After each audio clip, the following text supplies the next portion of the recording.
देखिए, हम already accounting standard 19 पर पिछली क्लास में कुछ चीजें वीडियो में बता चुके हैं।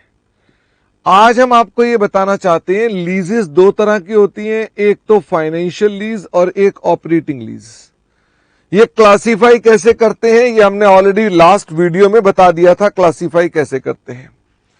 ऑपरेटिंग लीज की अगर हम बात करें तो ऑपरेटिंग लीज के अंदर भी दो पार्टीज होती हैं, एक होता है लेजी और एक होता है लेजर। लेजी जो एसेट को यूज करता है और लेजर जो एसेट को देता है, प्रोवाइड करता है। Use assets, provide assets. Asset का ओनर यही रहता है, इट रिमेन्स ओनर्स। ये इस एसेट का ओनर रहता है। सरल भाषा में ये किराएदार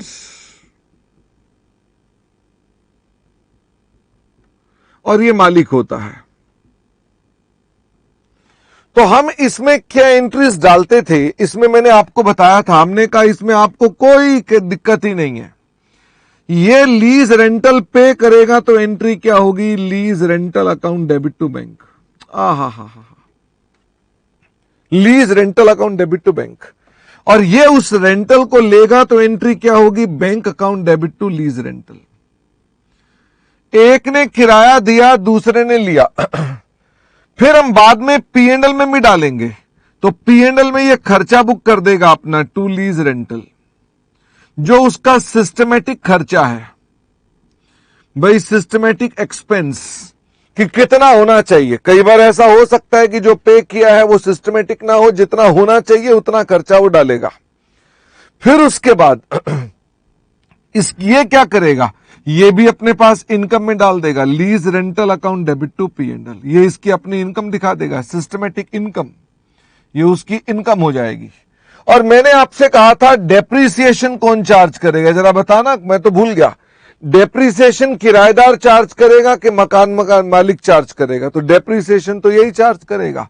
तो उसकी एंट्री क्या होगी, depreciation account debit to assets और बाद में P&L account debit to depreciation, यानी कि ये एंट्रीज बनेंगी। इसमें आपकी डेप्शन की कोई एंट्रीज नहीं बनेंगी। ये मैंने आपके साथ चर्चा की थी in relation to operating lease. क्या ऑपरेटिंग लीज बहुत ही ज्यादा आसान है, यानी ऑपरेटिंग लीज में तो कोई प्रॉब्लम है ही नहीं है। अच्छा, अब बारी आती है फाइनेंशियल लीज की। तो फाइनेंशियल लीज के अंदर भी दो पार्टीज हैं, फटाफट से बताओ, इसकी भी दो पार्टीज हैं। कौन कौन सी पार्टी हैं, लेजर एंड लेजी। मैंने वैसे ही लिखा, ऊपर लेजी नीचे लेजर, ऊपर नीचे लेजी नीचे लेजर, तो यानी मैंने उसी प्रकार का फॉर्मेट बनाया जैसा यहां पर था। मैंने कहा हमको सबसे पहले कुछ बेसिक कॉन्सेप्ट्स आने चाहिए। मुझे फटाफट से बताओ मैंने कौन कौन से कॉन्सेप्ट्स आपको बताने शुरू किए। मैं लेजर से स्टार्ट हो गया बेसिक कॉन्सेप्ट बताने के लिए। तो मैंने सबसे पहला कॉन्सेप्ट बताया, how to calculate IRR। IRR कैसे निकाले, उसकी कैलकुलेशन कैसे करें। तो मैंने इसके अंदर आपको स्टेप ये बताया। मैंने कहा स्टेप नंबर 1 पर आपको क्या करना चाहिए, आपको अपने एसेट की फेयर वैल्यू का पहले पता लगाना चाहिए। फिर मैंने कहा स्टेप नंबर 2 पर आपको क्या करना चाहिए, स्टेप नंबर 2 पर आपको अपने पास अपने लीज रेंटल्स को तथा रेजिडुअल वैल्यू को आइडेंटिफाई करना चाहिए। और स्टेप नंबर 3 पर मैंने क्या कहा, मैंने कहा हिट एंड ट्रायल मेथड लगाओ एंड इंटरपोलेशन करते हुए IRR निकालो। ये मैंने आपके साथ कल बताया था। फिर मैंने एक दूसरी बात भी आपको बताई थी। मैंने कहा अगर लीज रेंटल मिसिंग है तो इसे कैलकुलेट करने के लिए आपको एक फॉर्मूला दिया था मैंने, fair value minus present value of residual value, minus present value of residual value. ये मैंने कहा था किससे डिवाइड कर दोगे, इसे एन्युटी फैक्टर से डिवाइड कर दोगे।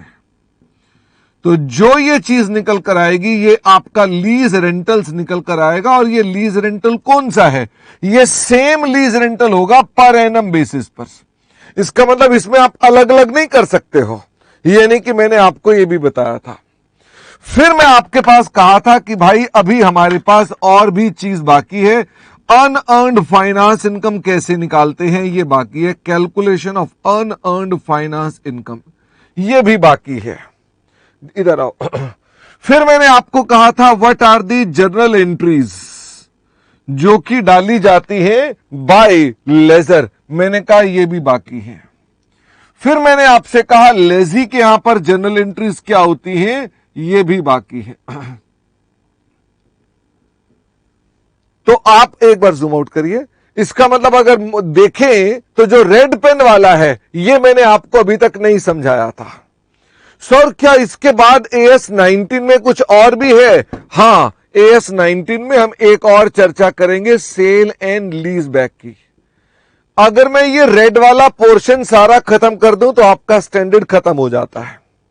इसका मतलब ये कि मैं अगर आपके साथ ये सेल एंड लीज बैक बताऊं, लेजी की फाइनेंशियल लीज में एंट्रियां बताऊं, लेजर की फाइनेंशियल लीज में एंट्रियां बताऊं और एक अनअर्न्ड फाइनेंस इनकम को निकालना सिखाऊं तो आपका स्टैंडर्ड खत्म हो गया है।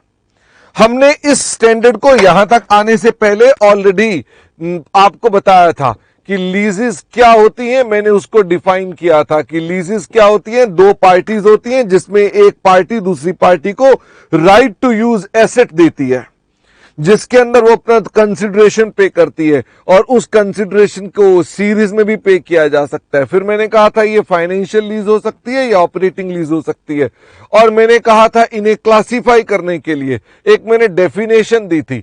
डेफिनेशन मैंने क्या दी थी? फाइनेंशियल लीज की दी थी। वो डेफिनेशन क्या थी? Financial leases are leases in which substantial या significant risk and rewards are also transferred। यानी कि यहां मैंने कहा था जहां पर जिस लीज में रिस्क एंड रिवॉर्ड भी ट्रांसफर हो जाते हैं। इसको समझाने के लिए मैंने 5 बातें बताई थी आपको। इसको समझाने के लिए मैंने 5 बातें बताई थी। वो 5 बातें कौन कौन सी बताई थी? मैंने कहा था ऑटोमेटिक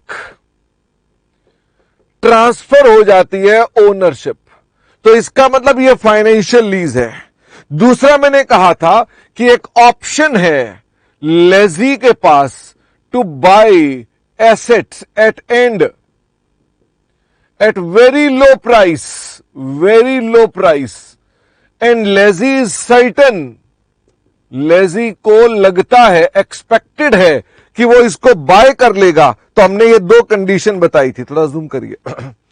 तीसरा हमने कहा था कि जहां पर हमारे एसेट की इकोनॉमिक लाइफ लगभग बराबर है लीज टर्म के, तो उसको भी मैंने क्या बोला था? ये भी फाइनेंशियल लीज होती है।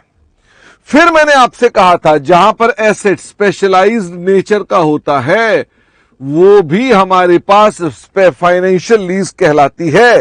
और आखिरी में मैंने आपको बताया था कि जहां पर आपकी प्रेजेंट वैल्यू जो lease rentals plus residual value है, अगर वो अप्रॉक्सीमेटली फेयर वैल्यू के बराबर है तो हमने कहा था ये भी फाइनेंशियल लीज होती है।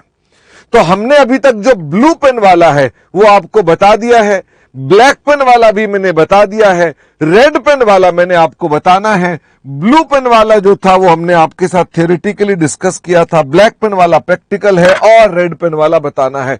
क्या मैं आपके साथ थोड़ी सी चर्चा और कर सकता हूं इसी चार्ट के अंदर?